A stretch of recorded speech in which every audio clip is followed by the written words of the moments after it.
नमस्कार दर्शक बंधु लाटेस्ट जॉब्स ओडिशा को आपण मानक स्वागत।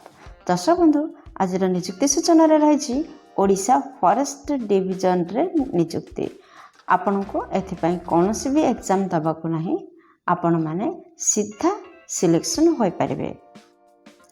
यही जॉब पाई जदि आपण माने इंटरेस्टेड अच्छी ताहले भिडियोटी सह लास्ट पर्यंत जोड़ी रुहतु जहाँफल आपण माने जानि पारिबे रेढ़ाखाल फॉरेस्ट डिविजन संबलपुर ओडिशा तरफ प्रकाश पाई नोटिफिकेशन ऑल डिटेल्स।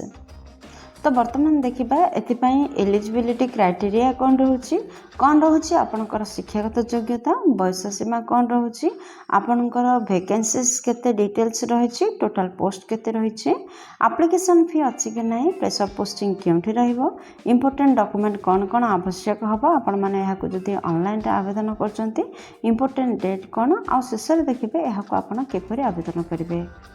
दर्शक बंधु बर्तमान मुझे आसी ओडिशार एक ट्रस्टेड जॉब पोर्टल साइट को जदि आपण मैंने पेज रे पहुँचवा चाहते आपन देखुवा वीडियो तले थिबा description box row first link रे क्लिक कर दियंतु आपण मन मते पेज रे पहुँच पारिबे। ओडिशा फॉरेस्ट डिविजन रिक्रूटमेंट 2025 रो फुल डिटेल्स रे कौन रही देखंतु। नेम ऑफ ऑर्गेनाइजेशन होची रेढ़ाखाल फॉरेस्ट डिविजन संबलपुर ओडिशा तरफ आपण विज्ञप्ति जारी करा जायछि। टाइप ऑफ जॉब आपणकर स्थायी नियुक्ति रोचे माने परमानेंट टाइप रो जॉब रोचे। जदि कैटेगरी विषय कहबा ताहले ओडिशा सरकारी नियुक्ति क्यों पोस्ट पाई आपणकर विज्ञप्ति प्रकाश पाई देखंतु। GIS एक्सपर्ट पोस्ट पाई आपणकर फॉरेस्ट डिविजन रे नियुक्ति प्रकाश पाई। यही पृष्ठ देखंतु कि आपणकर एप्लिकेशन मोड किपरि रही आपणकर एप्लिकेशन मोड ऑनलाइन रे रहउछि। आपण चाहिले निज निज मोबाइल किबा कंप्यूटर किबा कोनोसी नेट पॉइंट रो एहा को आवेदन करि परिबे। क्यों माने एहा को आवेदन करि परिबे देखंतु हम ओडिसा रा समस्त कैंडिडेट आपण जेउ जिल्ला रो आस्थिले मध्ये ओडिसा रा आवेदन करि परिबे। प्लेस ऑफ पोस्टिंग ओडिसा रे रहइबो। अप्लाई रो लास्ट डेट 27/7/2025 रहउछि।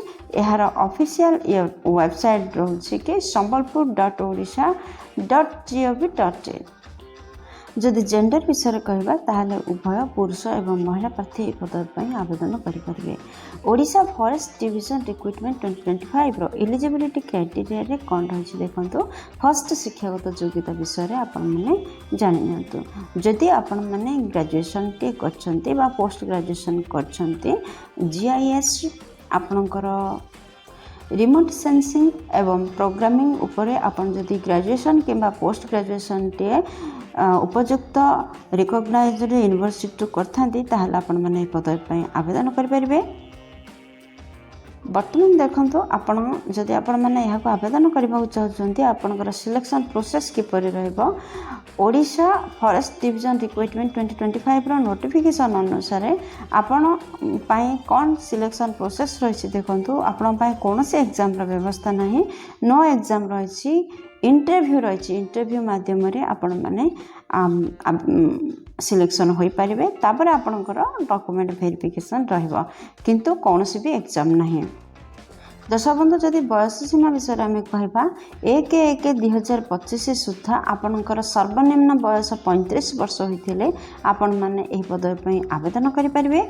यह व्यतीत एज रिलैक्सेशन गवर्नमेंट रूल अनुसार रही। जदि आपण मैंने OBC कैंडिडेट होती आपणकर अतिरिक्त 3 वर्षर बयस को वृद्धि कर जहाँफल आपण मैंने 38 वर्ष पर्यंत फॉर्म अप्लाई करेंगे।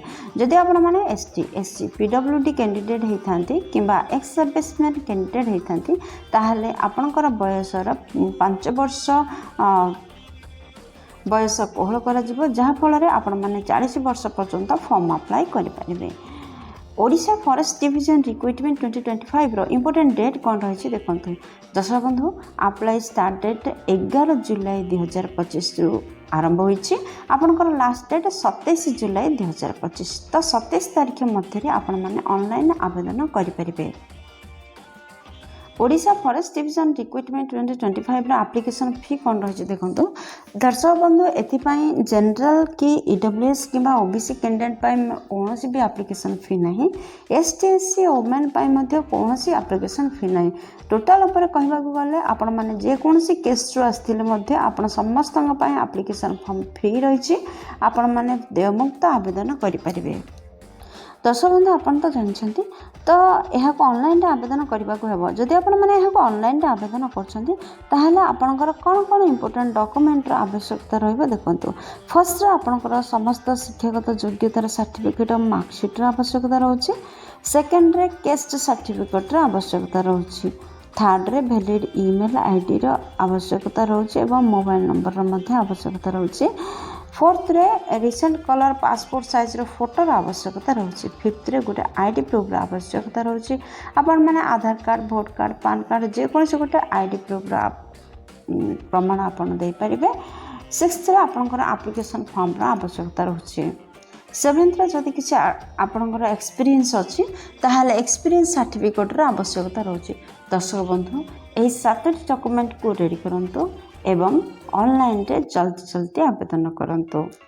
दर्शक बंधु ओडिशा फॉरेस्ट डिविजन रिक्रुटमेंट 2025 रो इंपोर्टेंट डेट कौन रही देखो दर्शक बंधु यार अप्लाई स्टार्ट डेट 11 जुलाई 2025 रो आरंभ हो सारी आपण मानकर लास्ट डेट हूँ 27 जुलाई 2025 तो 27 जुलाई 2025 मध्य आपन को ऑनलाइन आवेदन करने को अच्छे आपण मैंने जल्दी आवेदन करनी।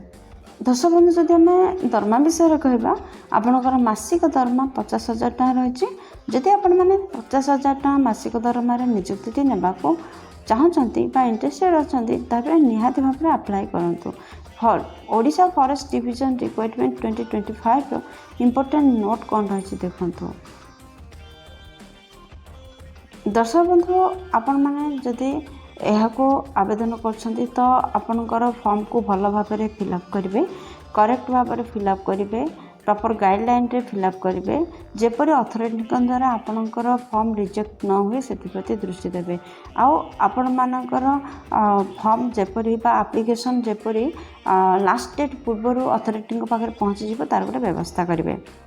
दर्शक बंधु यह किपरि आवेदन करेंगे देखो फर्स्ट आपण मैंने यार नोटिफिकेशन को जातु आउ अप्लाई करिया पूर्व नोटिफिकेशन को भल भाव में पढ़ंतु एवं पढ़ी सारा पर जहाँ सब डिटेल्स रिक्रुटमेंट मंगा जाइए आपणकर ताकू सब आपण मैंने फिलअप करंतु एवं आपण माने जो सब डॉक्यूमेंट मंगा जाइए अपलोड करूँ अपलोड करूँ आपंकर रिसेंट पासपोर्ट साइज फोटो और सिग्नेचर को अथॉरिटी द्वारा जो सब आपण मानक गाइडलाइन दि जाए पढ़ु आउ से एग्री हूँ एवं आपण सबमिट करने पूर्व आपण दरखास्त को भल भाव में पढ़ु तापर सबमिट करूँ।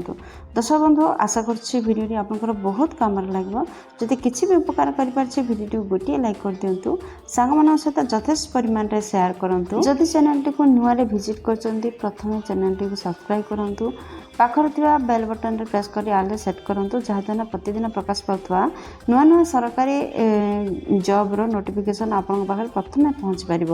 दर्शक बंधु भिडियो को एपर्यंत देखिबार आपको अशेष धन्यवाद। पुणी देखा लेटेस्ट जब्स ओडिशार नुआ एक फ्रेश अध्याय नुआ एक निजुक्ति सूचना सहित से पर्यंत जय जगन्नाथ।